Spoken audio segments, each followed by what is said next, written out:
Welcome back, everyone. It's episode 38, and Mike and I are exploring a very familiar avenue for us in our early 20s. We have Operation Ivy, the East Bay sound in its form, in its creation, and the album, of course, Energy on Lookout Records.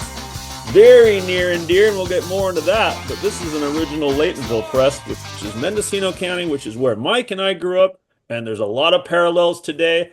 So let's get started. Mike, how'd you enjoy your time with Operation Ivy?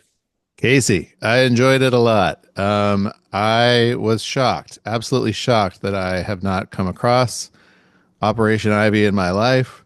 How is this not on the Rolling Stone Top 500? Oh, I mean, as someone who has dabbled, just dabbled in pop, in punk and ska, I have not until now been able to experience this, and it's incredible. it's okay. I mean, maybe you were at a party in Tacoma and you heard it. Maybe there's something. It is a very well known but extremely underground thing. I mean, this is the band from the East Bay that without so there's no Green Day. There's no all kinds of bands. In my opinion, to some degree, there's no what we knew as punk in the 90s, you know. These are the guys that laid the groundwork and they did it their own way. And along the way, they created what basically is known as ska punk. Now, Mike and I both, Mike's a grade older than me. We're into more history here of us. And Mike went up north to Tacoma. I went to UNR for 2 years.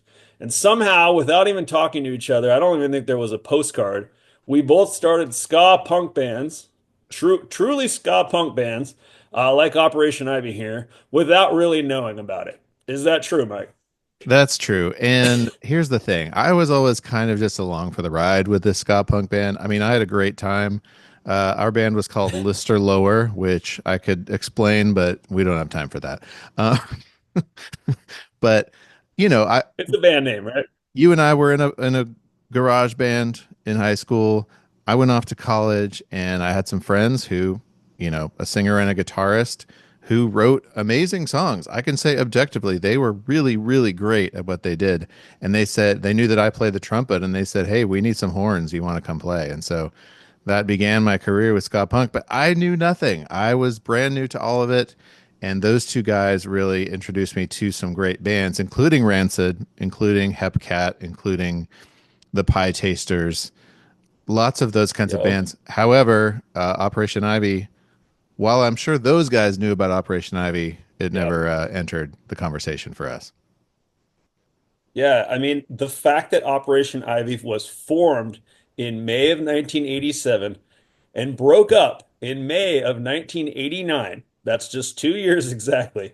And think of the bands and the music that was coming out in that era. And you can't help but think, wow, this is the most obscure thing ever. Because certainly Sublime, when they started, they knew of these guys, and there's lots of references. But that came out in 92 Yeah. essentially when they really started, 40 ounces, But I mean it's a weird time.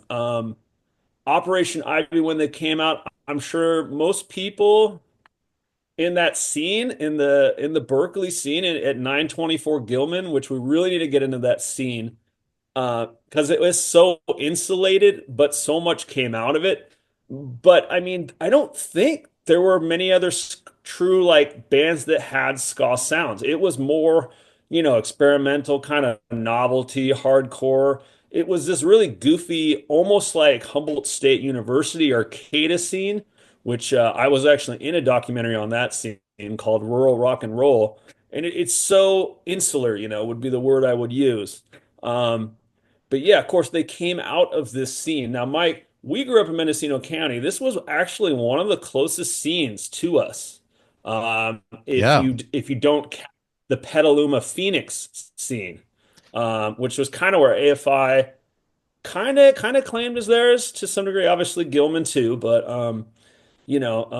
what do you recall about even knowing of those scenes in high school, say from maybe a Steve Ford or someone? Yeah, I mean, there were definitely Man, the cooler kids among us uh, knew about these bands, and it was just a far yeah, off. It was just a far off thing. It was pre-internet. I mean, I didn't. I you and I were we were into 120 minutes and grunge yeah, and that kind of music, and this didn't really come to the forefront until we had left town. But even, in the early 90s, I know that there were some among us who were into punk rock, and there was this vague sense that there was a scene happening down in the Bay Area. yeah. Um, but Well, what's if I can interject here, I think that at least maybe on my behalf, starting even in freshman year, I think Green Day, at least for me and how I convinced you, I mean, that was a I don't think if they were a thing, I don't think we would have picked up guitars. So there sure was a big punk and it was just so popular, you know. massively And popular, Green Day and notoriously covered Operation Ivy OS, you know. So and that's the early on I thing. knew of that. That's the thing about Green Day is they blew up so big, and you're right, we Yeah. were into Green Day.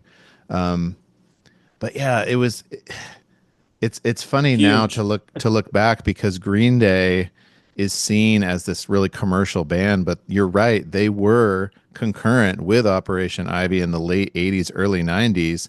They were all just kids. They were growing up. This is where they Mhm. lived. Super young. And Green Day, actually, the first time they performed as Green Day was at 924 Gilman, and it was the last show that Operation Ivy did. And before that, they were Sweet Children. So, there's a reference that's pretty wild, you know. Mike and I's garage band and Ukiah, very removed from Gilman and the coolness of the Bay Area. Somehow, I don't remember how I heard about it, was actually a parody on that name, Hideous Kids and Sweet Children. So it's not like we have anything to do with it up here in Mendocino County. But in reality, the drummer of Green Day, Frank Wright III, aka Trey the Third, right, was from Laytonville and lived across the street as a child to Larry Livermore, who founded Lookout Records. And I have another special right here. This is Lookout Records #1. The band is the Lookout. So Trey Cool is drumming on this, I believe, as a 12-year-old. And look, you'll notice it's not commercial at all. It's got the right address and all, but it doesn't even look like a Lookouts record. But this is actually Lookouts #1, and it has a really interesting feel and everything.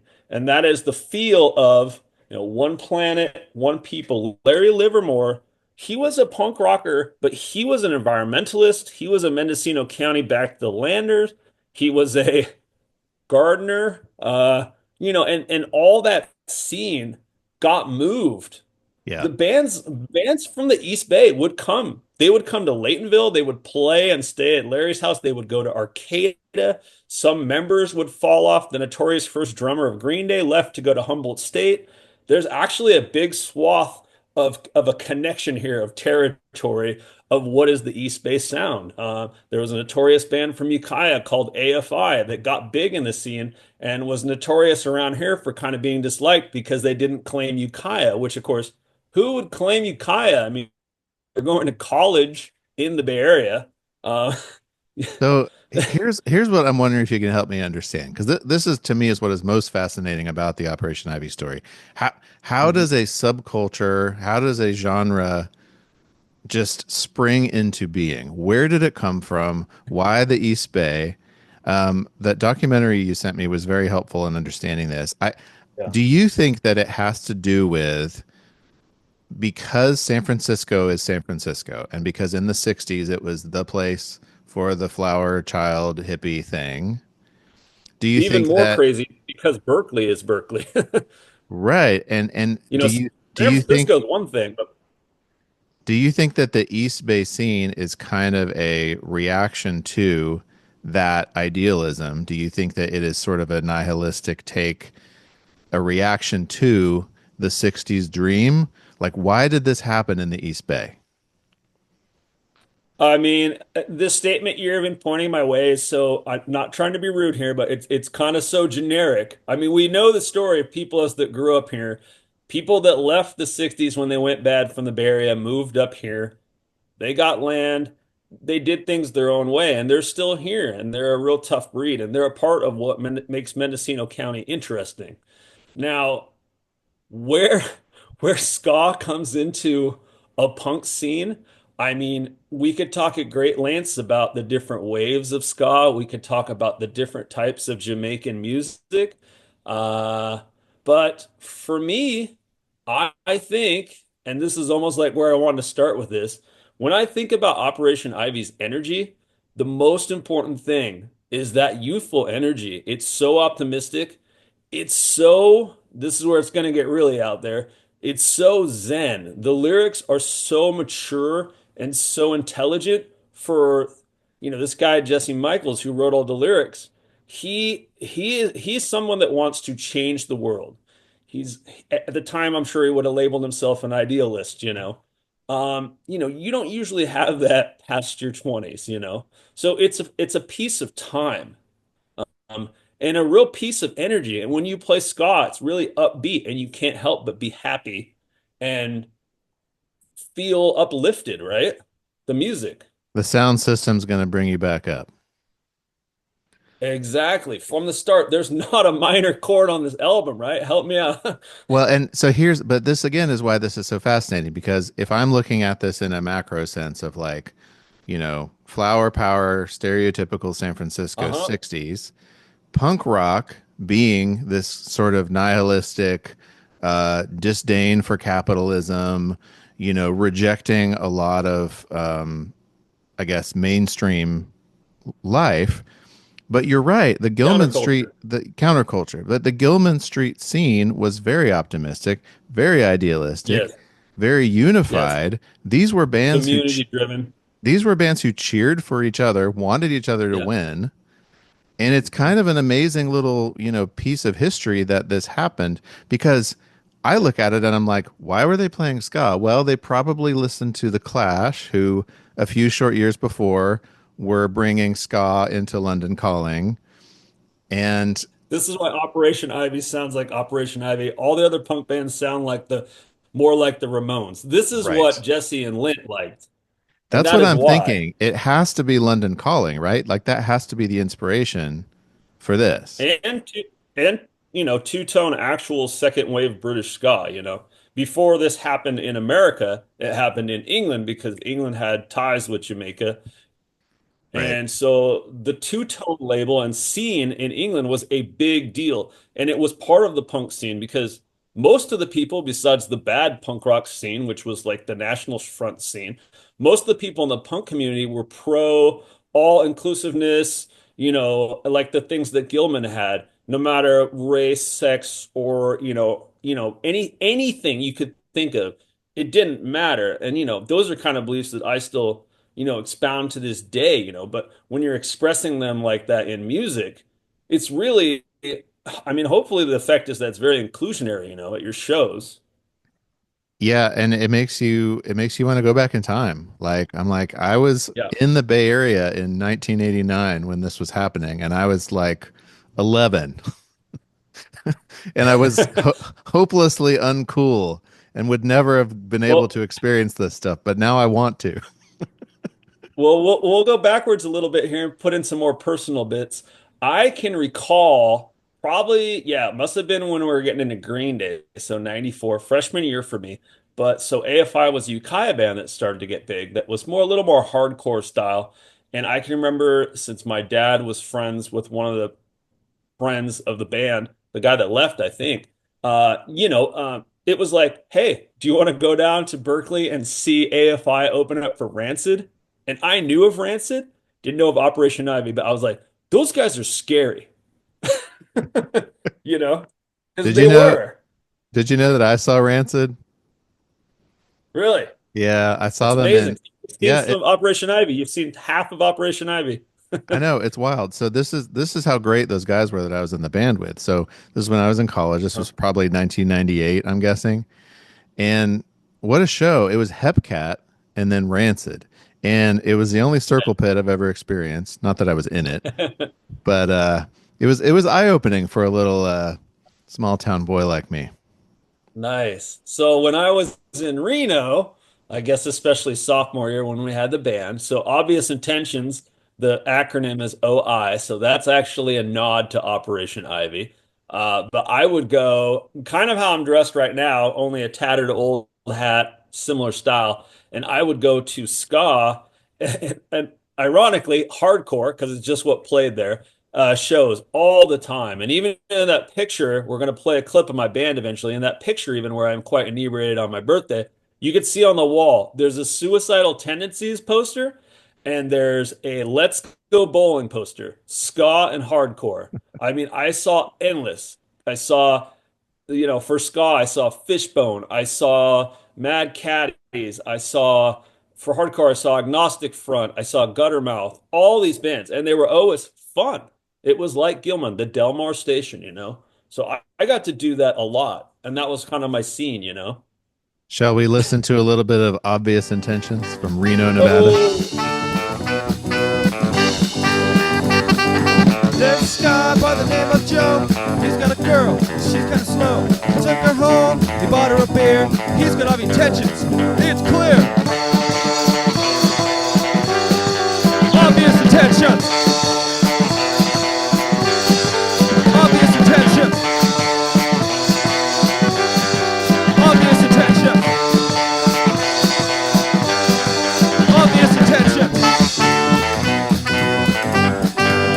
Pick it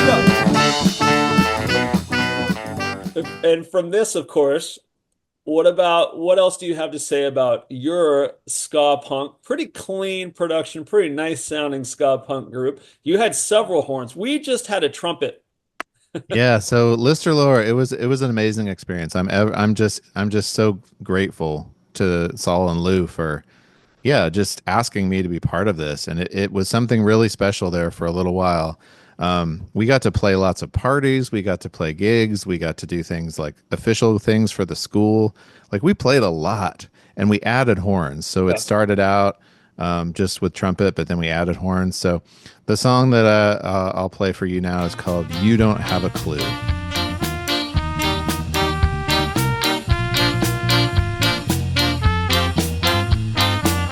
There's no reason for you to hate people because you can't relate. And there's no way that you can justify crimes and injustices by the way that someone feels. So this is one of our more mellow Lister Lower songs. And now that I've been researching a little bit about the history of ska, I think it probably could be said that it's a rock steady feel. Yeah, that's the one is it slightly slower than reggae or a little faster? I feel like there's a whole level degree there with Jamaican music. Yep. And again, this was all new for me, and these guys really opened my eyes to a lot, and I'm just really thankful to have been a part of it. Um, and yeah, I kind of regret that I didn't go deeper into I got a the music. I got something we got to show off here as this part of original Jamaican music. A few of you out there might recognize some of these people. And the Wailing Wailers here, as it states on the back, I'll just join you, ska Raptors and ska Roos, with Robert Marley, Peter McIntosh, and Neville Livingston, the Wailing Rude Boys. Let's put it on. I mean the disc.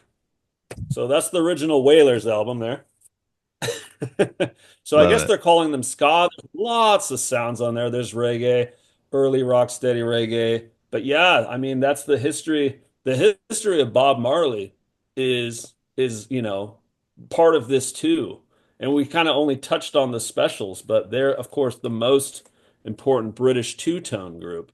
And Um, it um, isn't it cool to think that this uniquely Jamaican music made its way into these two-tone UK bands that made it big. I mean, and then that translated to, you know, Berkeley, California, and it yep. exploded in the 90s, the late 90s when we were getting into Yeah. it. I mean, it took over Yes, popular it did. music. You would It hear kind of this went. stuff on the radio, which is wild. Oh, yeah. It's, I mean, after grunge came punk, essentially what we're talking about today with Green Day.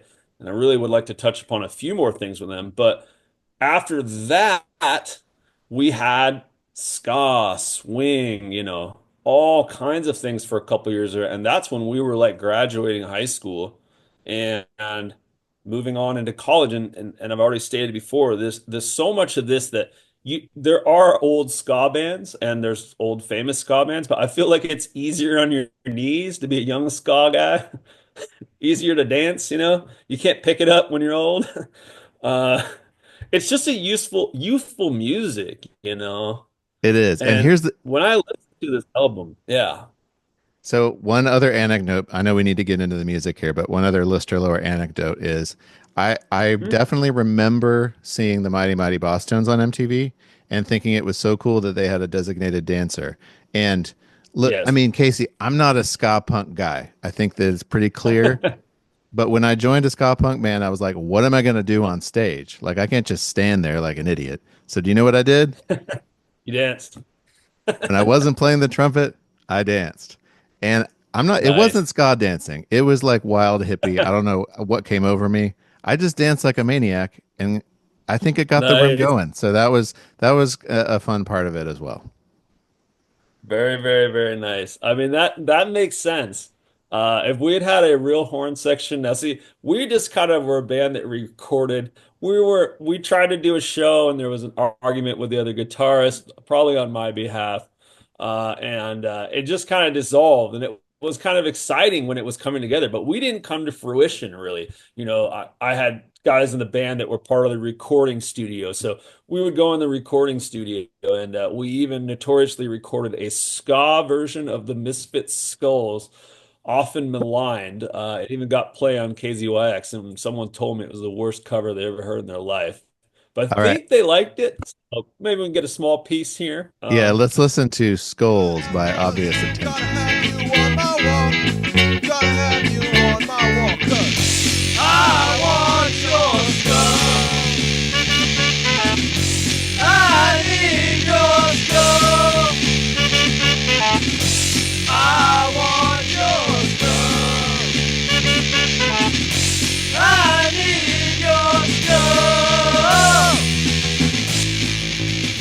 Yeah, I mean it's funny. The idea is funny. Those ska covers of normal songs Right. are very much a Jamaican thing. The rhythms, man, the rhythms, the soul songs were very commonly covered.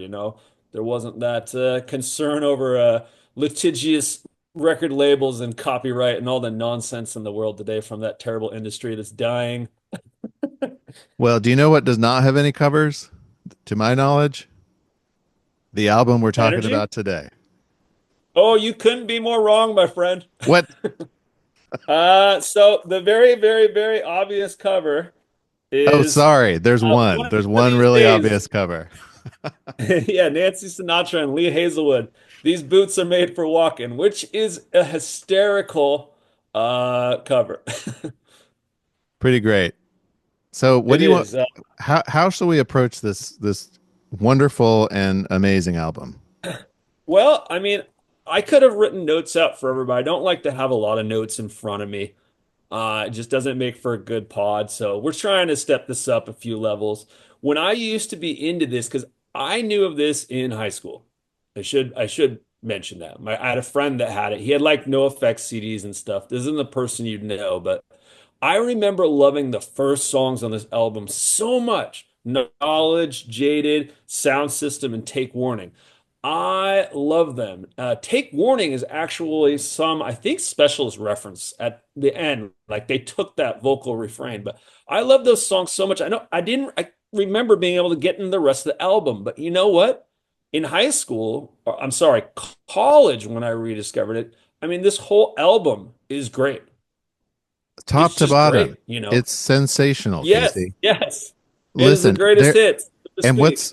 what's so great about it is that these are like songs like I feel like I'm in the room at a live gig because there's so many great shout alongs. I mean, Yeah. smiling with smiling is such a great one to sing along with. Bad Yes. Town. I mean, they're catchy, they get in your head. but they're Yep. energetic. They're, and ultimately, it's like you said, this is positive music. This is Yes. Very. unifying music. This is like Yep. glad to be alive kind of music, which you don't necessarily associate with punk. At least Right. I don't all, and somehow they managed to make this sound, so fresh and original and uplifting. Yeah. I mean, we got to touch on the scene again. I mean, so oh boy, I don't know how much I want to go to, but this scene is really around Lawrence Livermore, aka Lawrence Hayes, aka Larry Livermore, living up in Laytonville of all places, north of where we grew up, and Tim Yohannan out of Maximum Rock and Roll, and Larry wrote for Maximum Rock and Roll and wrote a serious column. Larry also wrote a Lookout magazine, an environmentalist magazine, distributed in Laytonville before the record label. So those two names essentially are what built Gilman, right? So you got a record label guy, they can have their acts there, and you got the other guy, funding this community that's based on these rules. There was no drinking, no smoking. Now things went on there and people would do stuff elsewhere, but they had strict all ages rules, Yeah, all ages. Yeah. this was the kind of place that you could be anyone you wanted to be. You could perform. There was Miranda July famously did a play there. She's now an Academy Award winning director. There's all these people that got their start, but there were things that you couldn't do, and those things were like set up by the people of Gilman. And so it's this cooperative community, and it's this positive thing. And sure, you could label it a cult. Sure, you could label it a religion. You could label it all these things. But what I see is an incubator for a scene that would go on to generate literally tens and hundreds of millions of dollars. I mean, Dookie by Green Day is like How? one of the biggest selling albums of the 90s. Yeah, I actually read a book for this. It's Larry Livermore's book, How to Ruin a Record Label. And it's an amazing read. I've been thoroughly enjoying it. And it's just he's such a common person. Like even talking about losing Green Day, it's just like, these people, they're not focused on money. When Hmm. when Operation Ivy divided, when they left, I think Jesse Michaels, the singer-songwriter, I think he became a missionary. And the last track on here is called Missionary and is Hmm. talking about, I'm going to go out there and I'm going to change the world. He didn't feel he could change the world in this band. And the reason why the band quit was because they knew they were getting popular and they were going to make money. So you want to talk about idealists? I mean, it's crazy. I mean, you have to respect a band that quits right as they're getting discovered. The peak, and then essentially Green Day takes over. I Yeah. mean, they were already getting big, and they had two albums on Lookout. But as Larry Livermore says in this book, even at that time when Green Day signed, uh, Operation Ivy was outselling them. They were Hmm. a very big band, and I kind of miffed it earlier when I kind of talked over you, but Green Day would always perform Knowledge. They would always perform Knowledge. I can remember seeing them perform Knowledge on 120 Minutes when we first discovered them. And I just didn't know because they do this really, really, really weird cover where they're like, oh, no, da, da, da, da, da. And that's how they do it. And I was like, are they mocking them? I'm serious. People are gonna know this. It's a bit out there, but it's so weird how Billy Joe performs. And of course, the main guitarist in Operation Ivy, Tim Armstrong, the Rancid guy, who was known as Lint at this time, him and Billy Joe, they're both Armstrongs, Right. not related. And they both kind of came out of like Billy Joe was out of Rodeo, which is north by the oil tankers and stuff. And Tim Armstrong came out of a broken home, had an alcoholic father, I believe. I hope I got that right. Had troubles with alcohol most of his life. So this community was a really important place where kids could go, be safe, and most importantly, do the thing in our lives that matters more than anything, which is to create.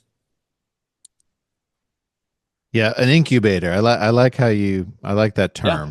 term. And it is truly amazing when you think about how varied the 90s were and how many influences there were. But you're right that you can look at so many of the bands who made it big, like the Sublimes, the Hmm. um, like Rancid, went on to huge No doubt. success. I mean, no doubt, absolutely. I mean, this Yeah. obviously we're talking about Southern California bands now, but I mean, this whole thing all the way up until Squirrel Nut Zippers and The Swing and Brian Setzer and like Mhm. all of it becoming popular is unheard. Like imagine, like it's the most insane 5 years of popular music, and when I mean popular, I Yeah, mean like I agree. commercially, I agree.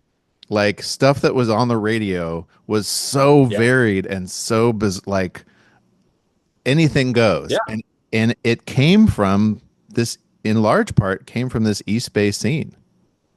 it did. And there were the East Bay scene, the sound, this club, this incubator. I referenced it earlier. It's so much also like Humboldt State, Olympia. Olympia had K and Kill Rock Stars. It had the Riot Girl movement. What else? Uh, oh my gosh. Well, This is why I don't do notes. DC, DC scene, the hardcore scene, the that scene. You know, you there talking were about like other scenes like Fugazi and Twin bands Stick. like that? Yeah, yeah, Discord Records. The Minor Threat and Henry Rollins came out of that scene and everything. Bad Brains and all that. It's pretty wild. And of course, yes, there were scenes before that. There was Hollywood, CBGBs, England and stuff. But, as far as out here on the West Coast, for the Bay Area, there was a San Francisco punk scene and then the East Bay scene. This was the people in the scene were goofy. They would have mosh pits. This band, I Soccer See, which was where the original drummer Green Day was from, they would bring garbage. They would bring stuff from Kinko's, shredding, and have a party, like a fun party, the kind of stuff you do when you're like in middle school, you know. They'd bring tricycles to the concert and ride on those. It was just kind of a silly place. Well, and it's important to, I think, to recognize that all of this was happening because sort of the narrative that you hear now about the 90s was grunge, Kurt Cobain, and then it ended up being new metal. But the fact is there was a real undercurrent of fun and partying and like joy, like Hmm. exuberant music. And when I look back to those days and I think back to my ska punk days, it was people in a room having fun together without cell phones. Um, Right. they were united by the music. That was what brought them together, and that was happening at the same time as Alice in Chains, and you know what I Yeah. mean? Oh, it's even crazier. Gilman opened on the last day of 1986. That's when this club opened. So imagine what's dying down at the end of 86. It's definitely hair metal. There's not even Guns N' Roses yet. Yeah. What? Well, It's really something.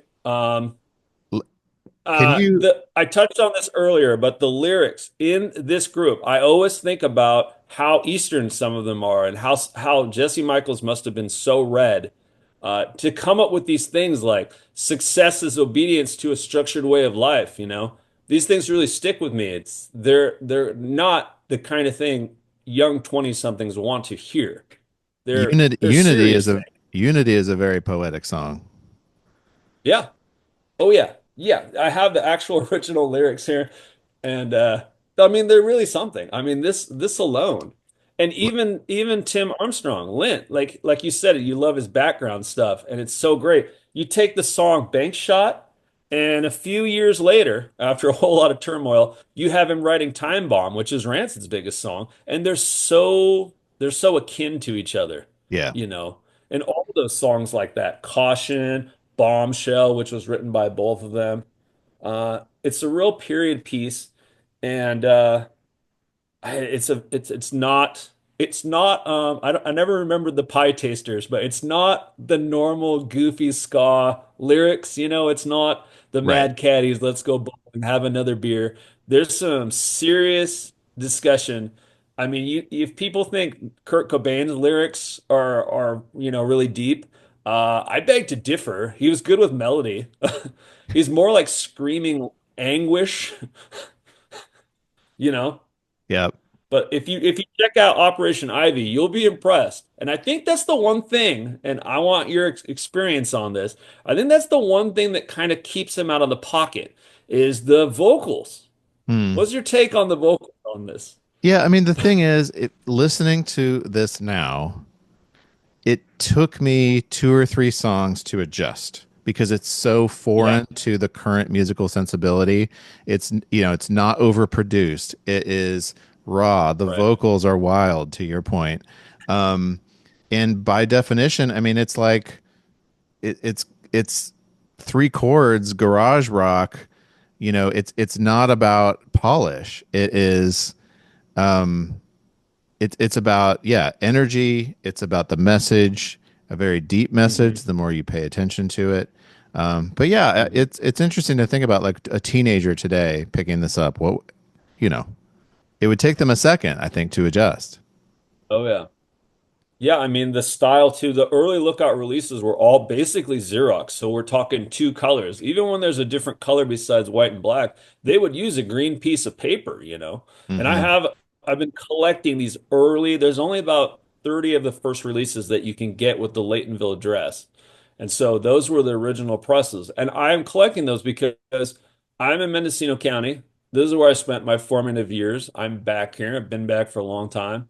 And it means something to me because people don't know that, even though this scene wasn't truly here, we were a part of it and we're that label that put out those big names like Operation Ivy and Green Day and Crimp Shrine and all kinds, Mr. T Experience, Screeching Weasel and all that, that they were a part of a label that started here on a mountain in Laytonville for a while. So, you Well, think nothing came out of Mendocino County. Some stuff did. yep. Trey Cool certainly did. Uh, Exactly. And his story is so wild. But I think we've done Operation Ivy some justice. We might not be Here's playing as many snippets as usual, if any, but well, I let's think let's it's play a good. couple. If you had to pick three, we're gonna play three back to back. What Oh, three you want to play? I mean, I got to go with probably Knowledge, which is the first song. Maybe Take Warning. All right, so Maybe here, Unity, since we mentioned it a few times. yep, They're also good. I actually made a list where I was going through the songs to see if they were ska or punk, and it's like first song punk, second song ska, third song punk, fourth song ska. It just keeps going that like that. yeah. Well, let me cue these up. So first up, we have the opening track, Knowledge. Fucking fucking know. I know that I don't know. I know that I don't know nothing. I know that I don't know. I know that I don't know nothing. We get up to this side. Next up, Take Warning. You call that a new way of thinking. I call it regression to ignorance. Take warning, take warning. Take warning, take warning. New generation coming and we really gotta stand up to them. And now we're going to jump ahead to Unity.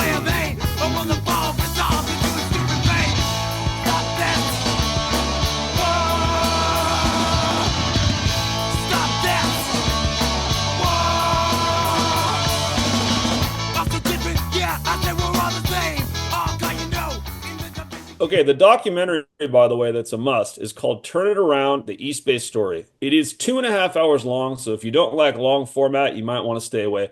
Heads up, Green Day did have a very big part of this in producing it, aka meaning they paid for it. Green Day is a pretty decent band. Um, Anywho, I think one of the most interesting things that I want to touch upon, besides the hippie punk thing, which is definitely what the scene is the ska punk thing. And I feel like the ska punk scene was always like a punk band that played upbeat, did the upstrung, and then maybe found someone like you who played trumpet, Is that not it? Because even with Operation Ivy, they don't have a horn section.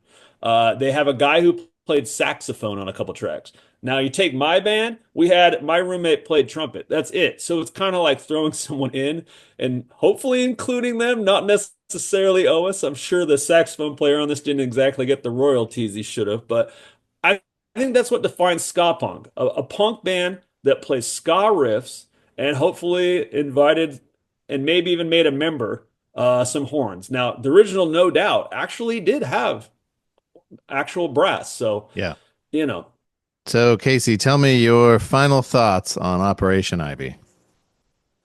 Operation Ivy, a rare time capsule of what do they say? Lightning in a bottle, youthfulness, and youthful idealism. Something that I think we have a lot more of when we're young, and it's a shame we don't when we get older. But you can't have this kind of energy unless you are here and then you're in this band, or I guess in Tacoma or Reno. But it's a time and a place, and thank gosh that Larry Livermore and Tim Yohannan, the Gilman guy, captured them and allowed them a place. Yep. Agreed. It is something special as someone who's just coming to it now. I feel like I'm, 35 years too late. Again, it's the music is so immediate. You just want to be there. You want to be in the room. It's addictive. These songs are so good. Once you kind of adjust to the sound, you just realize how good the songcraft is. So if you aren't familiar with Operation Ivy, if you have, if you like anything like Sublime, if you like any of those 90s bands that made it big, Green Day, obviously, Rancid, you owe it to yourself to go back and listen to this one because it is just fantastic start to finish. So thank you, Casey, for educating me once again. It is well said. They're number one in all the thank you notes for all those bands you mentioned. Love it. So So true.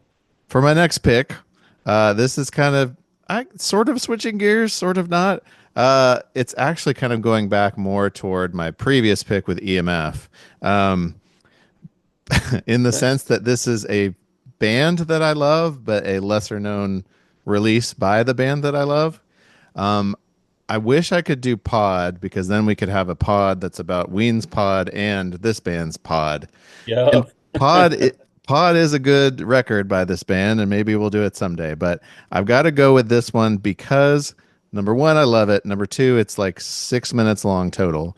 And number three, I don't know where I was going with this, but I have chosen head to Oh, toe, crazy. head to toe by the Breeders. This has got to be the rarest thing that I owned that I actually purchased back in the 90s that I still Gotcha. have because I'm an idiot and I got rid Is of it a all my 10 stuff from inch? the 90s. This is a 7 inch. Okay. And Are you sure it's a 7 inch? I don't know, Casey. It looks like a 10 inch, man. It's Hold it probably up a to an album. okay, it's probably a 10 inch. It's a 10 Now, inch. you may know this because remember they had that video of Shocker in Gloomtown Yes. from Guided by Voices? Yes. This is where it's from, and I probably got this at Amoeba in Berkeley on that one trip we took down there. Yep. Probably. And Dinosaur Jr., maybe. Those are good gets. Yeah, and I still have both of Just those. So anyway, nice. love the Nice. Breeders. They're an interesting band, that's for sure. Lots to talk about, and That's a that's a 6 minutes. I mean, I might be exaggerating, but there's 4 songs, and Shocker and Gloomtown is Okay. like Okay. 45 seconds. So if that tells you anything, So okay. So we've had did we have I feel like we've had some weird formats here, but this is definitely if that is a 10 inch, which I believe it is, this would be our first. Um I'll break out the ruler in between now and then. yeah, a 10 inch is the same size as a 78, which is the original record out there, believe it or not. I'm pretty sure I have to And put I this on don't the know what. I have to put this on the 45 setting in order to hear listen to it. Yeah, there's no telling what speed it's at. I mean, it could be 33, it could be 45, but anywho, hey, play us a really great ska Operation Ivy song, and we'll skank out of here. You ready? I am. I don't know how to skank. Sound system gonna bring me back up. Yeah, one thing that I can't depend on. Sound system gonna bring me back up. Right, one thing that I can't depend on. Try to describe it, but Sweet. I'm living on my